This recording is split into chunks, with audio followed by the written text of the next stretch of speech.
আসসালামু আলাইকুম রহমতুল্লাহি অবরকাতুহ। সম্মানিত দর্শক, আওয়ামী লীগ সভানেত্রী এবং বাংলাদেশের সাবেক প্রধানমন্ত্রী রীতিমতো আন্তর্জাতিক মিডিয়াতে ঝড় তুলেছেন। যেন তেন ঝড় নয়, এটাকে আপনি সুনামি বলতে পারেন। এটাকে আপনি মরুভূমির সবচেয়ে ভয়ানক যে ঝড়, যেটিকে সাইমুম বলা হয়, সাইমুম বলতে পারেন, টর্নেডো বলতে পারেন। রাজনীতি ঠিক যে টর্নেডো বলতে যেটি বোঝায় বাংলাদেশের রাজনীতিতে এখন এই মুহূর্তে অলনে ছাড়েন শেখ হাসিনার এই সাক্ষাৎকার রীতিমতো সেই টর্নেডোর মতো চলমান যা কিছু রয়েছে সব কিছুকে ঝুঁকির মধ্যে ফেলে দিয়েছে। আমরা জুলাই সনদ নিয়ে, তারপর জুলাই সনদ বাস্তবায়ন নিয়ে, গণভোট নিয়ে, পিআর নিয়ে, ফেব্রুয়ারি মাসের নির্বাচন নিয়ে, সংবিধান সংশোধন নিয়ে, আইনশৃঙ্খলা নিয়ে যে সকল আলোচনা গত 14 মাস ধরে করছিলাম, তার মধ্যে মনে হচ্ছিল যে আমাদের সব কিছু এভাবেই চলবে। এখানে কোনটা লাউ কোনটা কদু এগুলো নিয়ে আমরা বিতর্ক করব। ডক্টর মোহাম্মদ ইউনূস 5 বছর থাকবেন না 50 বছর থাকবেন, নাকি তিনি এই ফেব্রুয়ারি মাসেই ইলেকশন করে চলে যাবেন, এই বিষয়গুলো নিয়ে যখন আমরা একেবারে নিজেদের তকদির, মনোভাব, কথাবার্তা একদম ফাইনাল করে ফেলেছি, ঠিক সেই সময়টাতে শেখ হাসিনা হঠাৎ করে অনেকগুলো আন্তর্জাতিক গণমাধ্যমে একই সঙ্গে সাক্ষাৎকার দিলেন। এটা হলো কি করে? এরকম ঘটনা তো ডোনাল্ড ট্রাম্প কখনো করতে পারেননি, আর পারবেনও না। কিংবা Bill Clinton, Barack Obama, George W Bush, বা ধরুন সেই যাকে বলা হয় ইংল্যান্ডে যদি আপনি সেই উইলিয়াম গ্লাডস্টোন থেকে শুরু করে একেবারে ঋষি সুনাক পর্যন্ত, কিংবা এখন বর্তমান যিনি প্রধানমন্ত্রী রয়েছেন কেয়ার স্টারমার পর্যন্ত, এদের জীবনে যখন তারা প্রধানমন্ত্রী ছিলেন, ঠিক নির্দিষ্ট সময়টিতে বা প্রেসিডেন্ট ছিলেন, রাষ্ট্র ক্ষমতায় ছিলেন, হঠাৎ করে তারা এইভাবে শেখ হাসিনার মতো অনেকগুলো এরকম আন্তর্জাতিক গণমাধ্যম, ভারত থেকে শুরু করে ইংল্যান্ড থেকে আমেরিকা, একই দিনে একই ইস্যু নিয়ে ডিজায়ার অনুযায়ী, মানে তাদের ডিজায়ার অনুযায়ী একটা সিঙ্গেল কাজ তারা করতে পেরেছেন, একটা ঘটনা দেখান তো। 2 নম্বর হলো যে তাদের যখন ক্ষমতা চলে গেছে কেউ তাদেরকে ডেকে জিজ্ঞাসা করেনি। এখন বলেন তো বিল ক্লিন্টন, বারাক ওবামা, কিংবা ধরুন সেই ইংল্যান্ডের আপনি 10 জন সাবেক প্রধানমন্ত্রী, এদের নামও কেউ জানে না, আমরা সবাই ভুলে গেছি তাদের নাম। আপনি থেরেসা মে কিংবা সেই টনি ব্লেয়ার, আপনি টনি ব্লেয়ারকে যদি টিকিট ভাড়া দেন, টিকিট পাঠান আর হোটেল ভাড়া দেন আর $5,000 আপনি দেন, আপনি বাংলাদেশে এনে আপনি তাকে একেবারে আপনার বাড়িতে নিয়ে যেতে পারবেন, বিয়ের অনুষ্ঠানে নাচাতে পারবেন। This is the reality. তো সেইখানে এবং সেই খবর মানে টনি ব্লেয়ার আসছে আমাদের বাংলাদেশে ছাপা হবে, কিন্তু ব্রিটেনের একেবারে রাস্তার যে ওপেনটি বাস্কুপ মাকড়া পত্রিকা, সেই পত্রিকায় টনি ব্লেয়ারকে নিয়ে কোনো খবর ছাপা হচ্ছে না, হবেও না। একমাত্র ফেসবুক, টুইটার হলো তাদের একমাত্র ভরসা। তো সেখানে বাংলাদেশে ক্ষমতাচ্যুত প্রধানমন্ত্রী, যাকে আমরা ফ্যাসিস্ট বলছি, যাকে আমরা ফাঁসিতে লটকাবো খুব তাড়াতাড়ি, যাকে আমরা ভারত থেকে ধরে আনবো, ধরে এনে তাকে আমরা এমন দৃষ্টান্তমূলক শাস্তি দেব যে শাস্তিতে সারা পৃথিবী কম্পমান হয়ে উঠবে এবং বাংলাদেশের মানুষ ভীত সন্তুষ্ট হয়ে যাবে যে একটা কাজের কাজ হয়েছে, বাপের বেটা দাদা মিয়া একটা কাজ করেছেন বটে। ঠিক সেই সময়টাতে এরকম একটা সাক্ষাৎকার, তাও আবার যেন তেন নয়, আপনার ইন্ডিপেন্ডেন্ট, ব্রিটেনের দ্য গ্রেটেস্ট এবং সবচেয়ে নামকরা প্রভাবশালী পত্রিকা দ্য ইন্ডিপেন্ডেন্ট, এএফপি, তারপরে এপি, হিন্দুস্তান টাইমস, রয়টার্স, মানে এই কথাগুলো কি আপনাকে নতুন করে বলতে হবে বলেন তো? অ্যাজ ইট ইজ, মানে বিশ্ব গণমাধ্যম বলতে এদেরকে বোঝায়। এর বাইরে টাইম ম্যাগাজিন, তারপরে সমপর্যায়ের টাইম ম্যাগাজিন, ওয়াশিংটন পোস্ট, এরপর যাকে বলা হয় টাইম ম্যাগাজিন, ওয়াশিংটন পোস্ট, এরকম দ্য টেলিগ্রাফ, এরকম আরও 3-4টা পত্রিকা আছে। তো এর আগে তো এখন শেখ হাসিনার সংবাদ ছাপা হলো, এর আগে তো ঠিক এই পত্রিকাগুলোতে সজীব ওয়াজেদ জয়ের সাক্ষাৎকার ছাপা হয়েছে। মানে এটা একটা মিরাকেল না? টোটাল জিনিসটা হিসাবগুলো সব এলোমেলো করে দিয়েছে। যে সরকার তাকে ফাঁসিতে লটকানোর জন্য, শেখ হাসিনাকে ফাঁসিতে লটকানোর জন্য একেবারে কনফার্ম যে আমাদের এখান থেকে তার বিরুদ্ধে যে সকল অভিযোগ আনা হয়েছে, অকাট্য প্রমাণ, 1400 লোক হত্যা করেছে ইত্যাদি ইত্যাদি আর অনেক কিছু, কাজে ফাঁসি তো হবেই, ফাঁসি তো হবে, এতে কোনো সন্দেহ নেই। এটা নিয়ে আমরা যখন এক ধরনের একটা চিল মোডে আছে, ঠিক সেই সময়টাতে এই সাক্ষাৎকারগুলো, সেই সাক্ষাৎকারগুলো সরকারের মধ্যে রীতিমতো অস্থিরতা তৈরি করেছে। অস্থিরতা কেন? সরকার যে এখন চলছে, সেই সরকারের যে প্রধান ব্যক্তি doctor Mohammad Yunus, he is a byproduct of international media. Sheikh হাসিনার জমানাতে তার পক্ষে সেই নোবেল লরিয়ার যারা আছেন তারা বিরাট একটা বিজ্ঞাপন দিলেন ওয়াশিংটন পোস্ট পত্রিকাতে। আমরা খুব চমকিত হলাম যে এর মতো লোক হতে পারে। এরপর তিনি বিবিসিতে সাক্ষাৎকার দেন, আল জাজিরাতে সাক্ষাৎকার দেন এবং ইংরেজি জানা মানুষের সাথে কথা বলতে তিনি খুব স্বাচ্ছন্দ্য অনুভব করেন। কিন্তু তিনি এই সরকার প্রধান হওয়ার পরে কিংবা নোবেল লরেট যতদিন তিনি ছিলেন, শেখ হাসিনা যে কাজটি করলেন এই সময়টিতে এসে, এরকম কাজকে ডক্টর মোহাম্মদ ইউনূস করা তো দূরের কথা, তিনি কল্পনা করতে পারেন এই ধরনের একটা ঘটনা ঘটতে পারে বা তার জীবনে এটা হতে পারে, বা তিনি এখন কি শেখ হাসিনাকে চ্যালেঞ্জ জানিয়ে তিনি কি বলতে পারেন যে ঠিক আছে, শেখ হাসিনা এই কাজ করেছে, হিন্দুস্তান টাইমসে দিয়েছে, আমি সেই ভারতের স্টেটসম্যান, আনন্দবাজার, দ্য হিন্দু, এই 3টাতে দেব, ডন পত্রিকাতে দেব পাকিস্তানের, তারপরে হংকং টাইমসে দেব, ফার ইস্টার্ন ইকোনমিক রিভিউ এখন আছে কিনা জানি না, নিউজ উইক এবং টাইম ম্যাগাজিনে দেব, ওয়াশিংটন পোস্টে দেব, নিউ ইয়র্ক টাইমসে দেব এবং ব্রিটেনের দ্য টেলিগ্রাফে আমি দেব, আর ফ্রান্সের লামন্ডেতে আমি দেব, শাইটুংয়ে আমি দেব, জার্মানির শাইটুংয়ে দেব। এরকম আমি 1 ডজন আন্তর্জাতিক মানের পত্রিকায় একদিনে সেম ডেতে আমি সাক্ষাৎকার দিয়ে আমি দেখাবো শেখ হাসিনা ঘোড়ার ডিম করেছে, কিছুই মানে সে ফালতু, আমি তার সাথে আরও ভালো কাজ করতে পারি, ভালো ইংরেজি বলতে পারি, আরও ডাইনামিকভাবে পৃথিবীকে ইনফ্লুয়েন্স করতে পারি। সংবাদপত্র, বাংলাদেশের সংবাদপত্র মানে তো দূরের কথা, সারা দুনিয়ার সংবাদপত্রকে আমি ডমিনেট করতে পারি। এই কাজটা কি ডক্টর মোহাম্মদ ইউনূস বা তার যারা লোকজন রয়েছেন তারা পারবেন এই কথাটা বলতে বা এই কাজটা মানে করে দিতে? আর যদি না পারেন তাহলে শেখ হাসিনা এখানে যে কাজকর্ম করেছে সেটা নিয়ে মানুষ, শেখ হাসিনা যারা লোকজন বগল বাজাতে থাকবে, প্যাকু প্যাকু প্যাকু, ক্যাকু ক্যাকু ক্যাকু, করো করো করো মামু, আমাদের মতো করো, দেখি কেমন পারো। আমাদের নেত্রীকে এত তুচ্ছতাচ্ছিল করছিলা, ইংরেজি বলতে পারে না, ওটা পারে না, ওটা পারে না, এখন দেখো এই যা কিছু করে দেখালো, এখন তোমরা একটু দেখাও। আবার যদি বিএনপিকে চ্যালেঞ্জ জানায় যে আচ্ছা ঠিক আছে, উনি দিল্লিতে বসে যদি সেই লন্ডনের ইন্ডিপেন্ডেন্টে সাক্ষাৎকার দিতে পারেন, তাহলে বিএনপির নেতা তারেক রহমান সাহেব তো লন্ডনে আছেন, তিনি একটু দেন না এরকম একটা সাক্ষাৎকার, এভাবে দেন, বিবিসির সঙ্গে দেন, ইন্ডিপেন্ডেন্টের সঙ্গে দেন, টেলিগ্রাফের সঙ্গে দেন, ব্রিটেনের বাইরে যাওয়ার দরকার নেই, ওখানে দেন, আমেরিকায় দেওয়ার দরকার নেই। বলে তো বিএনপি কী জবাব দেবে আওয়ামী লীগের লোকের কাছে? মানে রাজনীতিতে হলে কি এটা একটা শো আপ।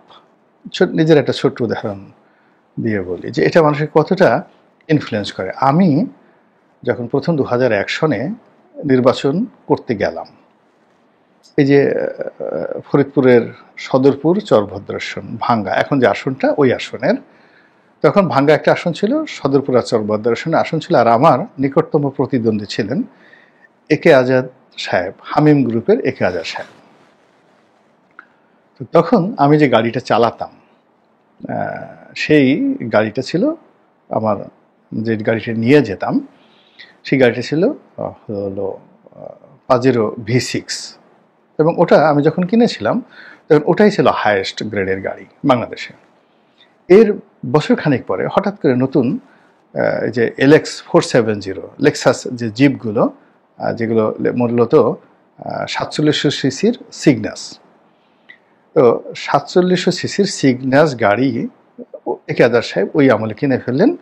ওটার দাম ছিল তখন 70 লাখ টাকা 2001 সনে। তো উনি সেটা গাড়ি কিনলেন। কেনার পরে এখন আমিও রাজনীতি করি, সেও রাজনীতি করে। তো তখন তার কোম্পানিতে প্রায় 5,000 লোক চাকরি করে 2001 সনে। এখন তো তার কোম্পানিতে প্রায় 30-40 হাজার লোক চাকরি করে, তখন 1000-5 লোক ছিল। আর ওরকম একটা গাড়ি নিয়ে গেছে। আর আমার তখন ট্রেডিং ব্যবসা, গার্মেন্টস আমি তখন কিছু করিনি। তো একটা পাজেরো গাড়ি চালাই। আমার যে ব্যবসা, এই ব্যবসার জন্য তখন আসলে আমি যখন গাড়ি কিনছি তখন পাজেরোর উপরে দামি গাড়ি বাংলাদেশে ছিল না, কিন্তু পরবর্তীতে ওই গাড়িটা আসছে।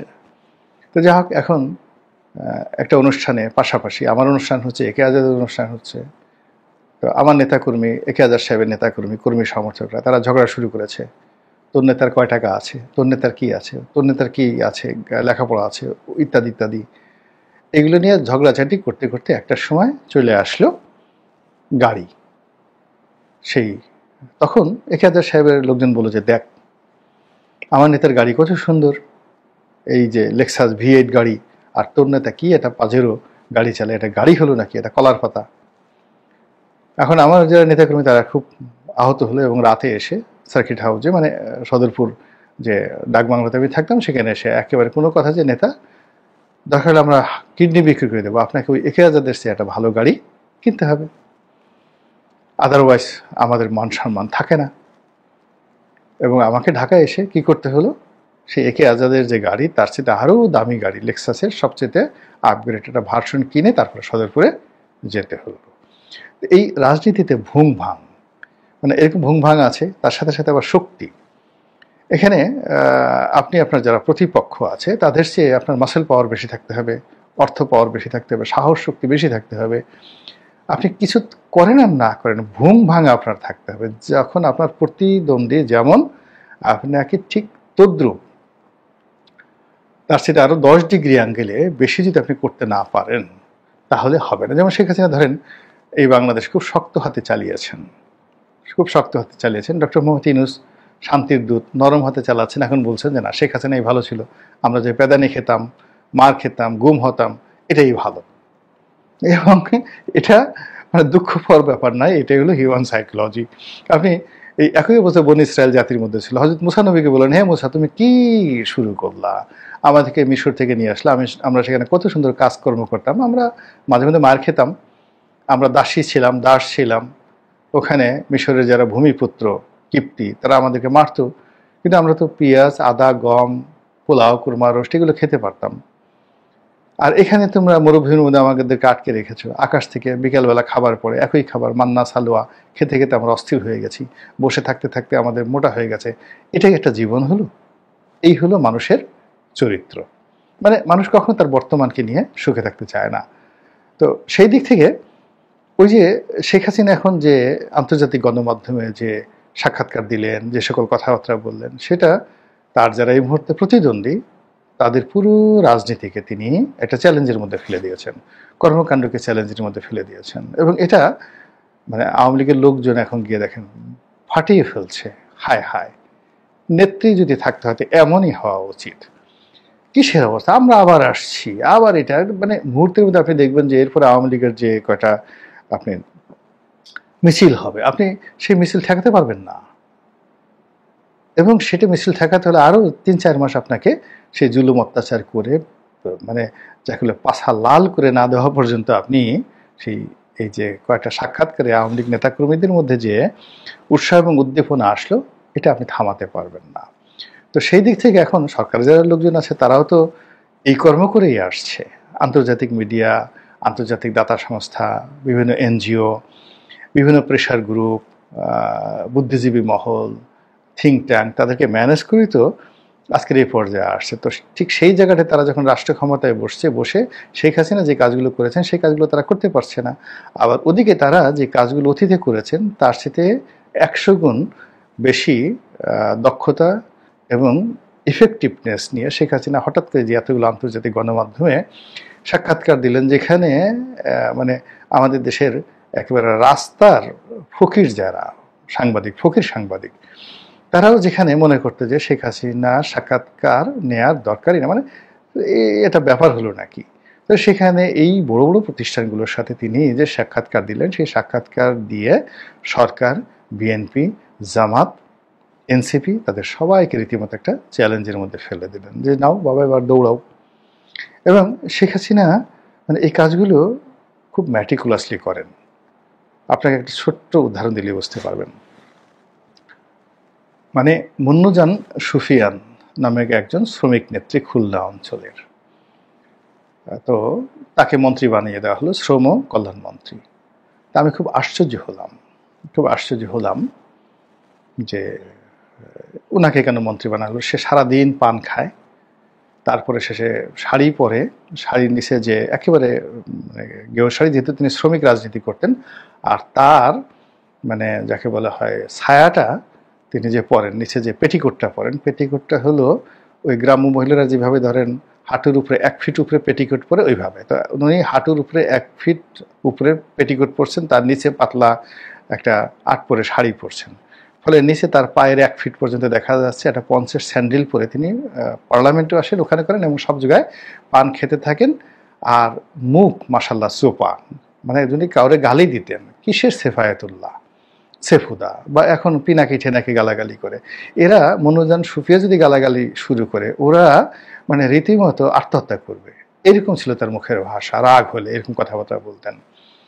অনেক যোগ্য নেত্রী ছিলেন নিঃসন্দেহে, কিন্তু তাকে মন্ত্রী বানিয়ে দেওয়া হলো। তো আমি এটা নিয়ে একদিন একজন সচিবের সঙ্গে কথা বলছিলাম যে সচিব সাহেব এটা কেন হলো, কিভাবে হলো? তো তিনি বললেন যে দেখুন, আমরা যারা সচিব আমাদের মধ্যে একটা ভাবসাব আছে, টাই পড়তে হবে, কোট পড়তে হবে, ইংরেজিতে কথা বলতে হবে। তা আমাদেরকে আসলে এরকম দমন করার জন্য, একটা উচিত শিক্ষা দেওয়ার জন্য এরকম মুন্নুজান সুফিয়ানকে এখন মন্ত্রী বানিয়ে দেওয়া হয়েছে। এখন ওনার আন্ডারে যারা সচিব থাকবে তার তো এখন ওর পিছনে পিছনে সার বলে জর্দা নিয়ে, পানির ডিব্বা নিয়ে আর চুন নিয়ে তার পিছিয়ে পিছিয়ে ঘোরা ছাড়া আর কোনো উপায় থাকবে না। তো সচিবদেরকে শিক্ষা দেওয়ার জন্য এর সেটা বড় আর হাতিয়ার হতে পারে না। This is Sheikh Hasina in 2009। এরকম অসংখ্য ঘটনা দেখে আসছি। তো এই যে দেখেন গত তার যে পালিয়ে যাওয়া, তারপর শেষে দিল্লিতে থাকা, লোদি গার্ডেনে ঘুরে বেড়া, প্রতিটা মুহূর্তে তিনি কোনো কথা না বলেও পুরো মিডিয়াকে, পুরো বাংলাদেশের প্রশাসনকে, পুরো সরকারকে, রাজনৈতিক দলগুলোকে তিনি পাগল বানিয়ে ফেলেছেন। পাগলে উন্মত্ত হয়ে মানুষ চলে গেছে টুঙ্গিপাড়াতে, চলে গেছে গোপালগঞ্জে, ধ্বংস করে ফেলতে হবে সবকিছু, 32 নম্বর মাটির সঙ্গে মিশিয়ে দিতে হবে, আওয়ামী লীগের অফিসে গিয়ে হেগে দিয়ে আসতে হবে, এত রাগ। তো হাগা শেষ, পেশাব করা শেষ, তারপর তিনি এমন চাল চাললেন, কে বা কারা গিয়ে সেই হাগা পায়খানা পেশাব নিজেদের পায়খানা নিজেরাই পরিষ্কার করলো। তারা সেখানে অফিস করবে, সব কিছু করবে। এখন সেই অফিসেরও নাম নাই, আওয়ামী লীগ অফিস ঝকঝক তকতকে করছে। তিনি এমনভাবে উত্তেজিত করলেন, 32 নম্বর ভেঙে ফেলা হলো। আমার কাছে তো মনে হচ্ছে যে শেখ হাসিনা ইচ্ছে করে এই কাজটি করছেন যেন 32 নম্বরটা ভেঙে ফেলা হয় এবং এটা গ্লোবালি সরকারের জন্য একটা লায়াবিলিটিস তৈরি হয়। It's a part of her master plan, তিনি চেয়েছেন।